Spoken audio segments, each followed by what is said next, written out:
your camera, hold all questions until the end, and then we will do Q&A at the end. So this is due student orientation. And of course, the purpose of the orientation is to make sure that you get all of the tools and all of the information that you need to take advantage of class once class starts. And we're going to go over what the agenda is. My name is Shell Ford. I've been the instructor for the last 3 years, a software developer for over 10 years. And I am excited for you guys and your journey. I'm excited that you are signing up for class to start a new career in IT. And, you know, it's exciting. I think that by the end of the cohort, you're going to be excited as you're revved up and ready to start the interviewing process. But first things first, before we even get there, we need to make sure that you're set up successfully so that you can make it through class successfully. And that's what this orientation is all about. Now, today we will go over the UX and front-end design cohort, which is the next cohort that you guys are here for.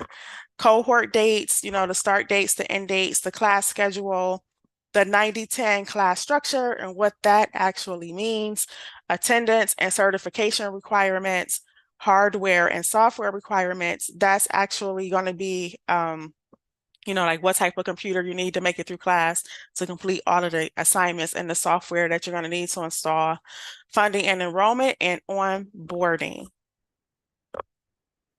So getting started, let's start off talking about, I know that you guys, most of you here have already participated in the open house for the cohort. So you guys know about UX design, you know about you know, front end, but just as a refresher, because it's been a while since we met, I just want to remind everyone that at SCI Creative, all of the boot camps and the career cohorts are broken up into 8-week cohorts. So every 8 weeks, one thing that I think is awesome is that this cohort that's about to start for you guys, it's an 8-week cohort. And every 8 weeks, you know, given that you're completing the assignments, you're showing up to class and you're putting in the work, you're ready to test for your industry recognized certification. So you're ready to start interviewing. During the 8-week cohort, during the 8 weeks of class, the assignments and the programs that you guys complete, those are actually your resume and your portfolio projects. So at the end of 8 weeks, you have a full portfolio, you have your full resume is completed, you've gone through mock interviews with actual hiring managers in the IT career space. So a lot happens within the 8 weeks. So buckle up and get ready for the ride in terms of that. The 8-week cohort for the UX front-end design training is training you for entry-level positions as a UX designer or a front-end designer / developer. As of right now, the I'm sorry, I was looking at something on the side. But as of right now, the entry-level salary for UX design is ranging anywhere between like the high sixes, but typically it's falling between 70 to 75,000 K a year, 70 to 75,000 a year is the entry-level salary for UX design and front-end design. So at the end of the cohort, you know, the jobs that you are applying for, that's the salary range that you're looking at the end of the 8 weeks. During this cohort, you are being trained to sit for the CIW User Interface Design Certification and the CIW Foundation Web Foundations Associate Certification. So those are the 2 certifications that you will sit for. The CIW, and the cool thing about it too is that at the end of the 8-week cohort, you're not just certified or trained to apply for one type of job. So in addition to being able to apply for the front-end user interface design positions, you are also qualified and will have the portfolio that you need to apply for entry-level front-end developer positions if you choose to go down that route as well. So There's a lot of different, and also you have the skill set to be a content manager. So there's about three solid areas, three solid jobs, or three solid career paths that you can take by the end of the 8-week career cohort, the 8-week cohort.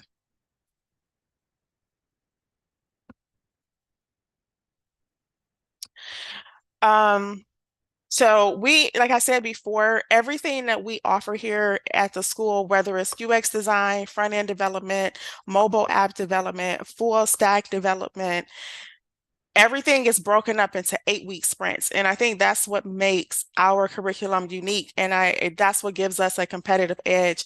A lot of times, with a lot of the boot camps that are around, it takes 16 to 24, 16 to 22 weeks to make it through their entire process before you can actually start applying for jobs or looking to change your trajectory in terms of where you fit in the IT space, or if you're new to it and you're new to the space. The cool thing about us is within that 22, 24 weeks, there's actually like 5 to 6 different career paths that you're actually trained for over the course of 16 to 24 weeks. So because we know you come out on the other end of that with multiple um, multiple qualifications in terms of the career space, we decided to break it up into 8-week career sprints so that every 8 weeks you're in a position where you can apply for a career opportunity within the career space. So you always want to check your cohort start dates and end dates, depending on what cohort you actually signed up for, because they all have different start dates and end dates. So for example, then at the time of this presentation, right, and it may be different if you're watching it later, but at the time of this presentation, the next upcoming UX and front-end design cohort starts February 24th. So your class will start on February 24th, and completion, your target date to graduate and sit for your certifications is April 13th. In terms of class schedule, right now, all of our classes are at the same time. They're Saturdays from 8 a.m. until 5 p.m. Recommended study hours for you to actually grasp all of the information, to complete your assignments, to complete your capstone projects.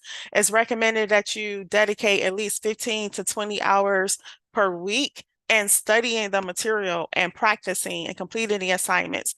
That's just a realistic expectation and a realistic gauge in terms of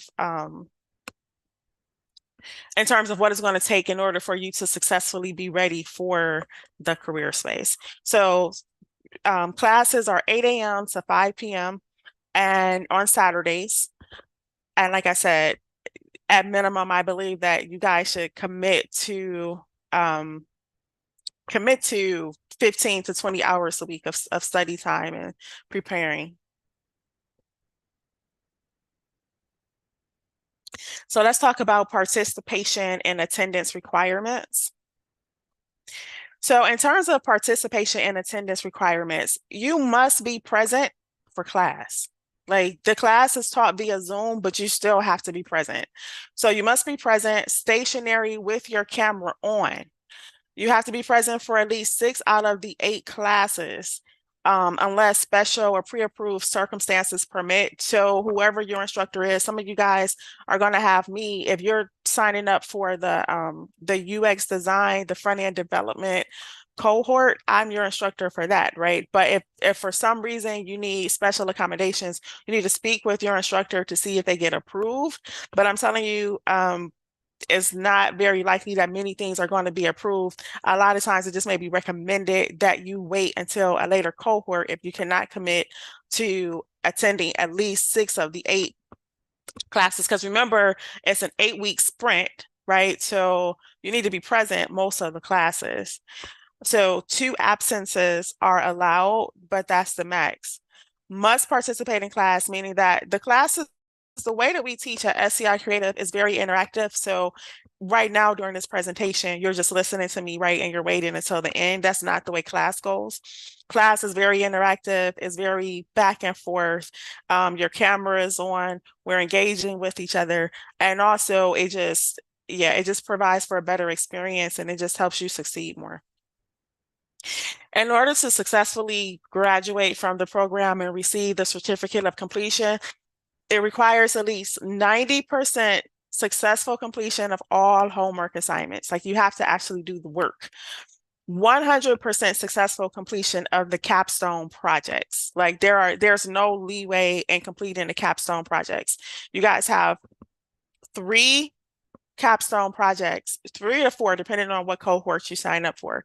But the capstone projects are actually the projects that sit on your resume when you interview.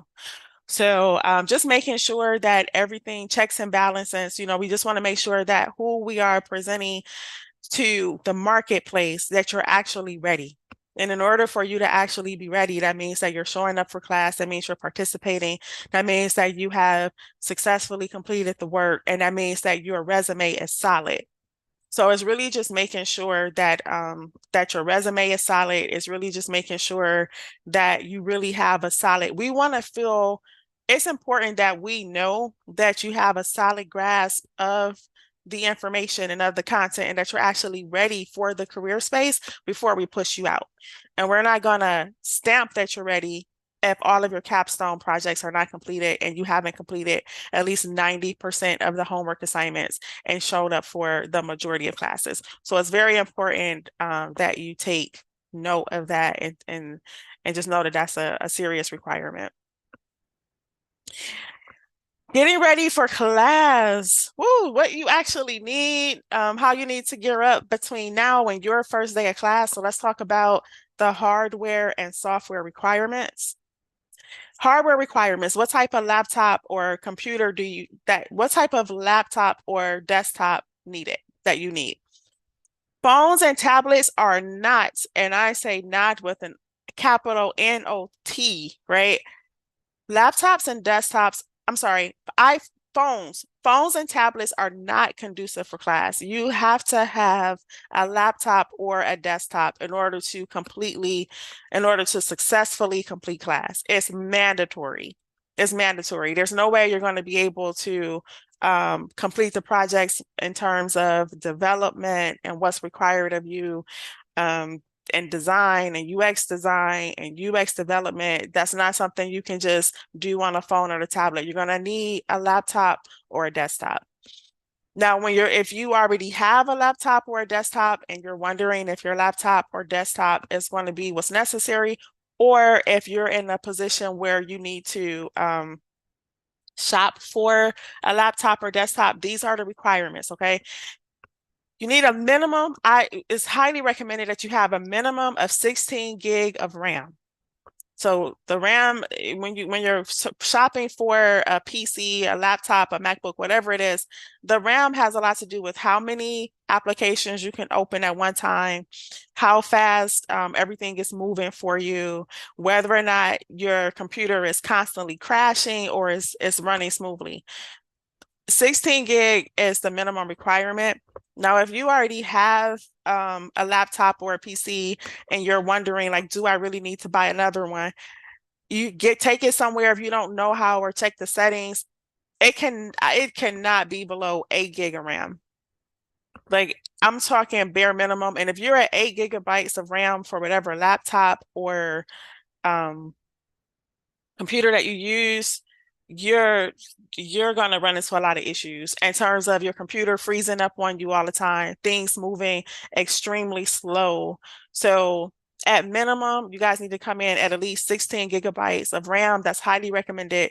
But if you already have a laptop and you're wondering, like, do I have to throw this one away? Or not throw it away, but do I need to go out and buy another laptop or desktop? If you're below 8 gigabytes of RAM, I would highly recommend that maybe, if it's not in your budget, maybe you find a library where you can sit at the library during class and, put in headphones the way I have on headphones, and you just sit there and you're listening for 8 hours a day until it's in your budget to buy a new laptop, a community center or something, but ask them the specs on their desktops as well. Just want to emphasize that. In terms of your processor, you want an Intel i7 core processor or higher, right? Now, at the minimum, don't go below an Intel i5 core processor. That's just what's recommended. So you want an Intel i7 core processor or higher. Um, if you can really help it, don't go below an i5 at the minimum. In terms of real estate, like how big your screen is, at least a 15-inch monitor or larger is highly recommended when you're shopping around for your laptop or your desktop, just because a lot of times when you're coding and you're developing, you want to have enough what we call screen real estate just to make it easier for you, which is another reason why phones and tablets are absolutely not conducive for class. If you are listening to me and you're like, oh, I have a laptop and it meets all the requirements, but it's only 13 inches, it's not a deal breaker. The 15-inch monitor is just highly recommended because the more screen real estate you have, the easier it's going to be for you to kind of compare things. If you're trying to look at, the back end and the front end at the same time, or you're trying to develop and look at your results, it just makes life easier for you in class. Multiple monitors are not needed, but I'm telling you, it will definitely make your life a lot easier. Again, not putting additional financial strain on anyone, but if it's possible and it's within your budget to have multiple monitors, you will be very happy that you have multiple monitors. It just makes the workflow easier. It makes it easier to follow along, especially because our classes are Zoom. All of the classes are taught via Zoom. So when you have multiple monitors, it's kind of easier. You can kind of have your instructor set up on one monitor and you can kind of follow along with your instructor, and then without having to kind of minimize and maximize the screen back and forth, back and forth. It's easier when you have two monitors or multiple monitors because you can have the class session example code follow along on one monitor while you're actually working on a second monitor simultaneously. And that just makes the classroom experience and just your homework experience a lot easier. In terms of storage, just loosely recommending at least 256 gigabytes of storage, which is is that almost a quarter of a terabyte? 256 gigabyte of storage is recommended. If you have a little less, it's not a big deal. But, and right now, honestly, if you're coming in at 16 gig RAM and an i7 or an i5 Intel Core processor, that's going to be the standard anyway. Most of the time, it's not going to be less than 256 gig.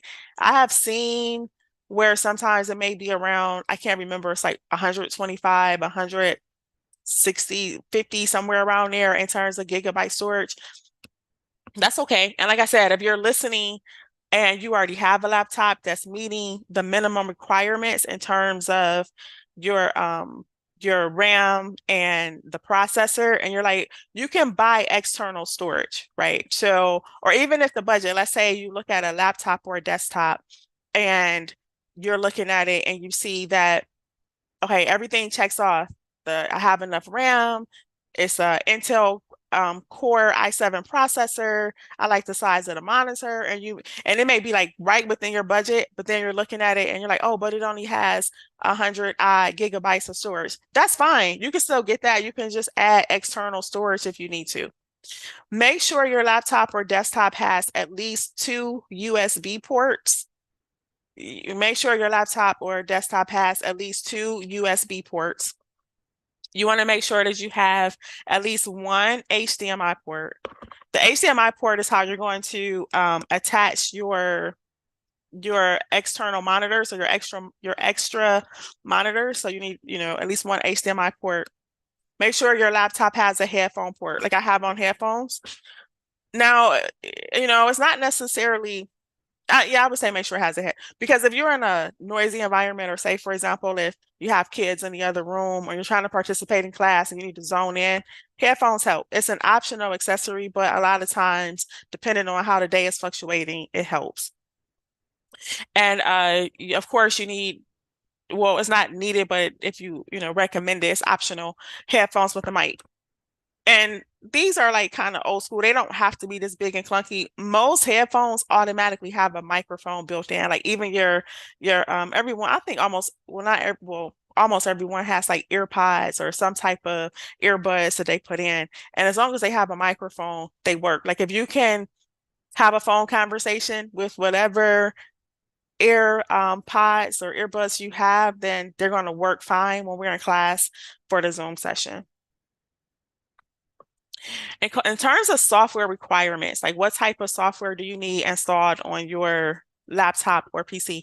Make sure you have the latest, if you're on a Windows, if you're on a PC, make sure you have the latest Windows operating system. If you're on a Mac, make sure you have the latest Mac operating system. All of the classes are taught through Zoom. So when you're gearing up your laptop, your desktop for class, make sure you have the latest installation of Zoom on your laptop. In terms of which cohort you signed up for, like did you sign up for UX design, front end dev, mobile development, full stack development?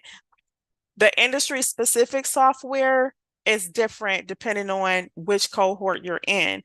So, and that list is emailed to you individually as a student based on what you signed up for. So there'll be a list of the software you need to install on your computer. Most of the software is free that we use. So it's not like it's an additional cost to you for the most part. It's just that you have to make sure that you have it installed on your computer.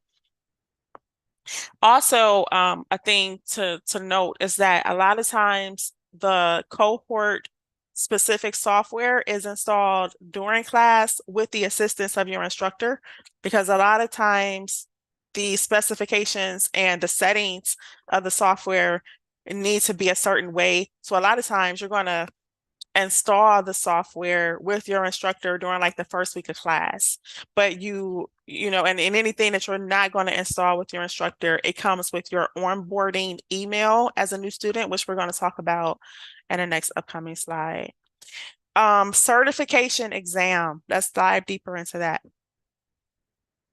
Students are responsible for the fee of sitting down for the CIW certification exams. Depending on what certification you're going for, the exam fees range anywhere from $175 to $269 as of today, right? So I don't know at a later time what that number may be. Exams can be taken from your home and are monitored by AI. So you can log in from your home and sit for the industry certification. The CIW certification exams are industry-wide certifications. So no matter where you live, those certifications are recognized by employers on a national level. So you don't have to worry about that. So it's not like, okay, if I take the exam in one state, does it apply in another state? The CIW certifications are industry recognized certifications, so they move with you. They can be taken from your home or a testing center. If you log in and you take it from your home, they are monitored by AI. So they're monitoring your movement, they're monitoring you. Your camera has to be on when you take those certifications. If anything looks as if it's not on the up and up, you may be banned from the certification and lose your opportunity to take the test and lose your money. So yeah, but yeah, the good thing about it is those certifications do follow you anywhere you go. You can retake the exam as many times as you need to. However, you do have to pay the full exam fee for each retake. Funding and enrollment. So some of you in this presentation, in terms of funding and enrollment, tuition obligations have to be met before onboarding and classroom access is granted. So everything financially has to be taken care of before whatever your first day of class is. So there are some people here, or some people who fall under the category of you paid the full tuition. For those of you who pay the full tuition, or who are paying the full tuition must be paid and cleared by the first day of class. And that applies to those of you who are paying the full tuition. Some are paying with installment payments. So anyone who falls under this category, if the way you are financing class is through installment payments, whatever the initial tuition installment payments are, they must be paid and cleared by the first day of class, right? So whatever that agreement is that you signed up for, whatever that payment agreement is, so whatever first payments are required, they must be paid and cleared before the first day of whatever day your class starts. Access to class and course material is granted as long as installment payments are current. So for those of you who fall under the installment payment category, access to class is monitored on a month-to-month basis. So as month to month, as long as your installments are current and up to date, you have full access to class and full access to all of the course material. If in the event of a late installment payment, your access to class and your access to the course material is put on pause until you bring your tuition installments up to date, up to current. There are some who are recipients of partial scholarships. If you are a recipient of a partial scholarship, the remaining tuition fee, so let's just say like your scholarship paid for 50% of tuition, that other 50% is going to be due by the first day of class.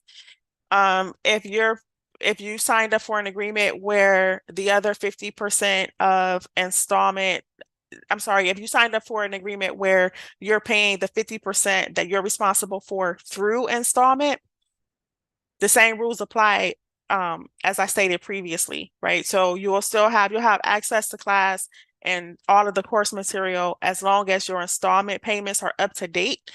And then if they're not, everything is going to be put on pause until you bring it up to current. There are some who are recipients of full scholarships. There are full scholarship recipients. SCI Creative has over $1 million that is dedicated to full scholarships. So for those of you who are recipients of the full scholarship or full funding recipients, the only thing that you are responsible for is the enrollment fee. So all participants have I'm sorry, not all participants, all cohorts have an enrollment fee. So those of you who are recipients of full scholarships, full funding, the only thing you're responsible for is whatever the enrollment fee is for your cohort at the time. And that enrollment fee must also be paid in full before admission into class and so that you have access to class and all of the course materials. New student onboarding, right? So you've gotten through everything. Everything is up to date. You guys have completed new student orientation. You squared away whatever it is you need to do in terms of finalizing your obligations for tuition. And now we're ready to onboard into your class. Once all financial obligations are met, as well as completion of the new student enrollment form. So a lot of you guys still have to complete your enrollment form, and you're going to receive that enrollment form via email shortly after this orientation. Once you complete the enrollment form, once you take care of your enrollment fees or your tuition fees, whatever applies to you, you will receive an onboarding email. The onboarding email gives you your login and your link. I'm sorry, it gives you your login link and your credentials for class. Also, the onboarding email that you receive, it also has the login and access link for your course materials. The new student enrollment form, like I said, you're also going to receive that new student enrollment form shortly after this orientation. You're going to have an email in your inbox. Make sure you completely fill out the enrollment form and take care of everything. Now, I'm going to stop the recording and open up the floor for Q&A. And if anyone is not here with me live, you can submit Q&A questions by filling out the Q&A contact form.